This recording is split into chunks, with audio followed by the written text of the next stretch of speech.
दिसंबर की ठिठुरती सर्दी और ये पीरियड के मुश्किल दिन, उस पर से ये ठंडा पानी मानो जान ही ले लेंगे। रोज़ सुबह तड़के उठकर ठंडे पानी से नहाना अच्छे अच्छों की जान निकाल देगी। पर मेरी सासू माँ को इन सब से कोई मतलब नहीं है। उनको तो प्यार है अपने शासन के तौर तरीकों से। सच में ये बढ़ती उम्र के साथ ये माहवारी के पीड़ा से बड़े मुश्किल दिन और ये माजी के ताने, ओह मैं तंग आ चुकी हूँ इन दोनों से। जाने कब दोनों से पीछा छूटेगा। कमरे में नहाकर साड़ी पहनते पहनते श्रेया खुद से बड़बड़ाए जा रही थी। पत्नी को परेशान देखकर पतिदेव प्रशांत कहता है, क्या हो गया आज मेरी मैडम को जो सुबह सुबह बुदबुदाए जा रही है।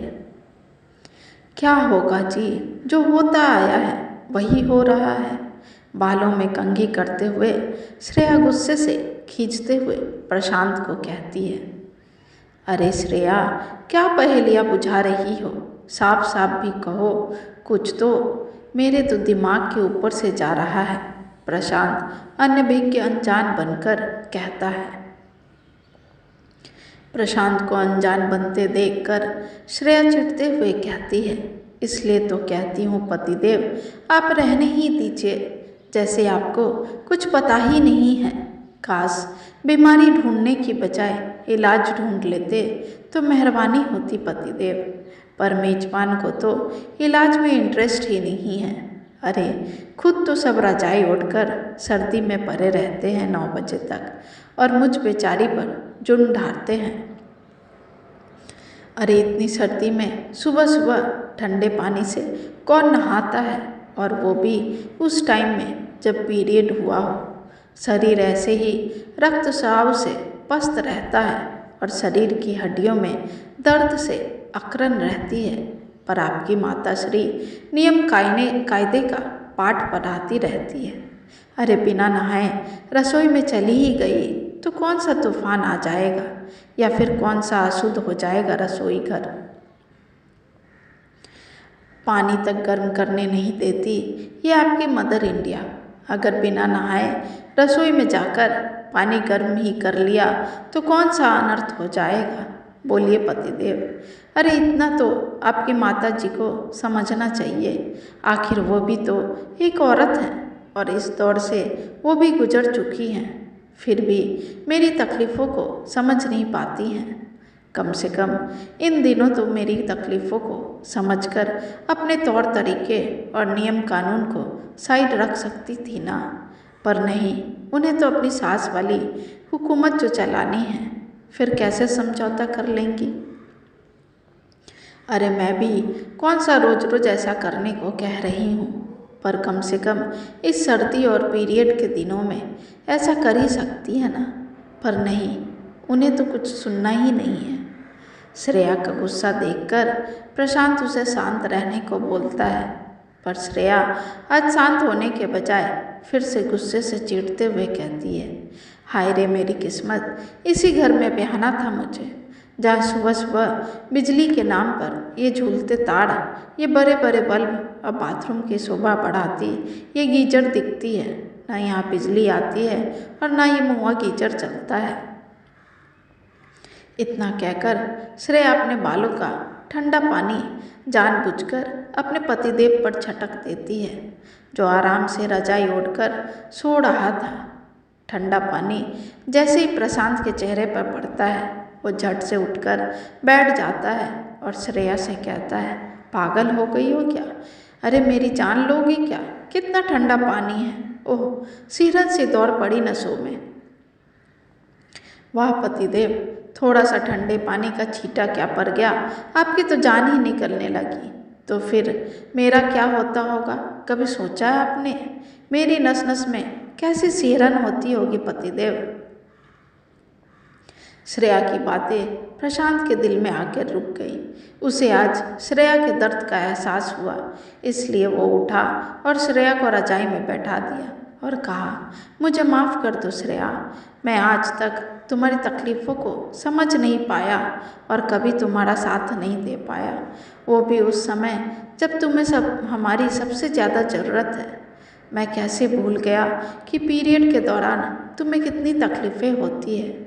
एक तो तुम्हारा कमर दर्द और उस पर से ये ठंडा पानी तुम्हारे शरीर को बिल्कुल भी तोड़ देती होगी। ओह, मैं भी ना बिल्कुल भी नासमझ हूँ, जिसे अपनी पत्नी की पीड़ा कभी समझ ही नहीं पाया। और अब ऐसा नहीं होगा। अब जो तुम्हारे लिए अच्छा होगा वही होगा इस घर में।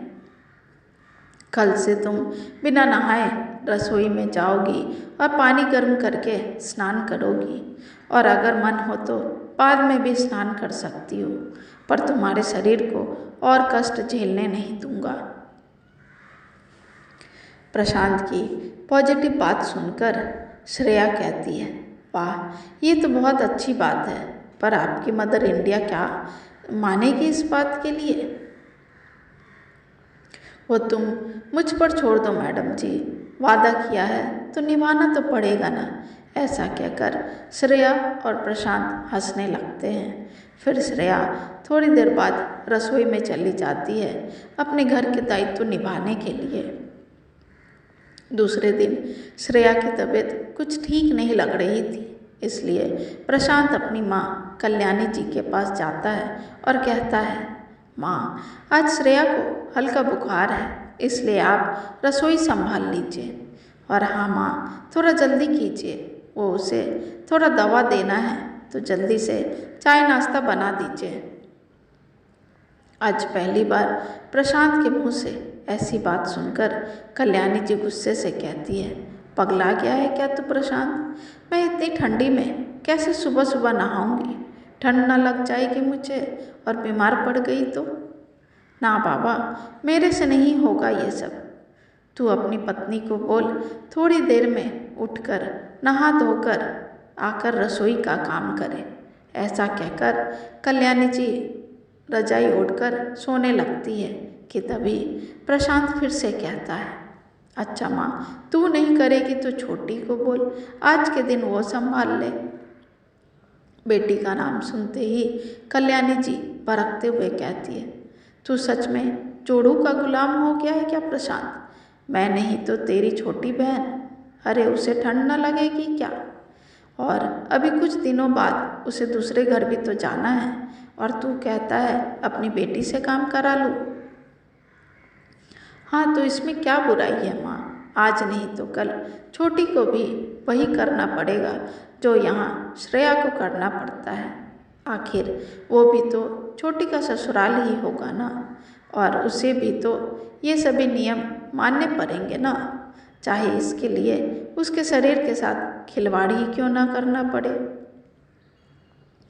क्या फ़र्क पड़ेगा माँ, किसी की बेटी आपके घर में नियम कायदे की बलि चढ़ रही है तो आपकी बेटी किसी और के घर में चढ़ना तो सबको है।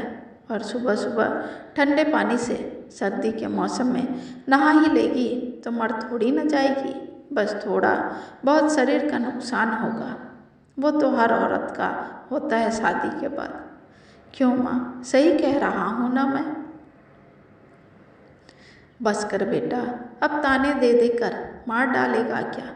मुझे भी ऊपर जाकर ऊपर वाले को मुंह दिखाना है, इसलिए अब से जो बहू की सुविधा के अनुसार होगा वही करेगी। और कोई ज़रूरत नहीं है ठंडी में सुबह उठकर ठंडे पानी से नहाने की और हाय बाप करके रसोई में घुसने की। सर्दी में इतनी आज़ादी तो सबको मिलनी ही चाहिए। अच्छा चल, अभी मुझे बहू के लिए चाय नाश्ता बनाना है, उठने दे मुझे।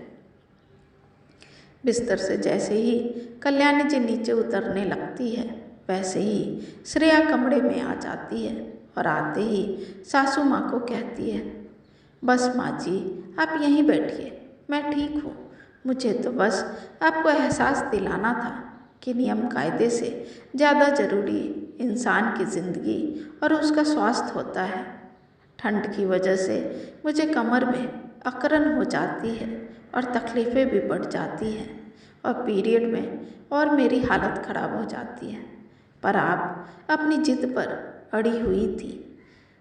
कुछ भी हो जाए, रसोई में नहाकर ही जाना है। माफ़ कर दे बहू, मैं औरत होकर भी तेरा दर्द नहीं समझ पाई। दोनों सास बहू का मिलन चल ही रहा था कि तभी छोटी आ जाती है और माँ को छेड़ते हुए कहती है, वाह माँ, बेटी पर बात आई तो तुरंत पासा बदल दिया। ऐसे तो आपको कुछ समझ ही नहीं आ रहा था। मैं भी कब से आपको यही समझाने की कोशिश कर रही थी। चल पगली कहकर कल्याणी जी बेटी और बहू को गले लगा लेती हैं और दूर से प्रशांत श्रेया को आंखों से कनखी मारकर मुस्कुरा देता है और मानो कह रहा था, मैंने जो कहा वो वादा पूरा किया ना।